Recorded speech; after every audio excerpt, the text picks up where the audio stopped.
বাহিনী আমাদের উপরে 24 বছর জুলুম নির্যাতন নিষ্পেষণ করেছিল, কিন্তু এই হিন্দুস্তানের আজকে 54 বছর যাবত আমাদের উপরে জুলুম নির্যাতন নিষ্পেষণ করেছে, ঠিক না? আজকে আমরা আমাদের নুরুল ইসলাম ভাই বলেছেন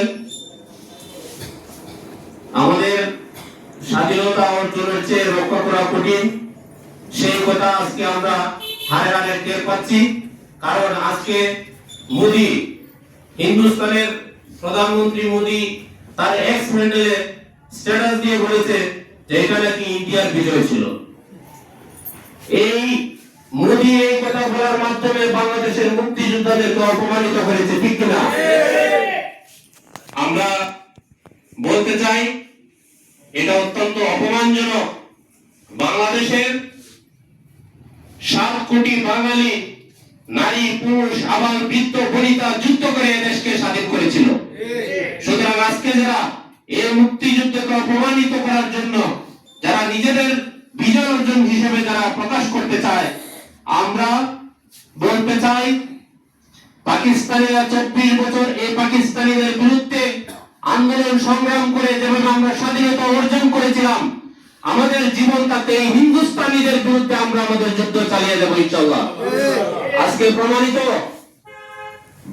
ভারতীয় আধিপত্যবাদ এবং এই হিন্দুদের বিরুদ্ধে যারা এই কথা বলে তাদেরকে আজকে হত্যা করার পায়তারা করা হচ্ছে, ঠিক কিনা? আজকে শরীফ উসমান হাদিকে কেন গুলি করা হয়েছে? আমরা মনে করি রয়্যাল এজেন্টদের হাত রয়েছে হত্যাকাণ্ডের মধ্য দিয়ে।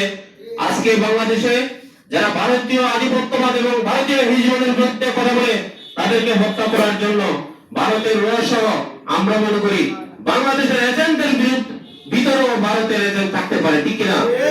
সুতরাং আমাদেরকে সোচ্চার থাকতে হবে। আমাদের বীর মুক্তিযোদ্ধারা যেভাবে আমাদের জন্য স্বাধীনতা এনে দিয়েছিলেন, তেমনি ভাবে এই বীর বাঙালির এক ফোঁটা রক্ত বিন্দু থাকতে ভারতীয় আধিপত্যবাদের বিরুদ্ধে আমরা কখনো মাথা নত করবো না ইনশাআল্লাহ।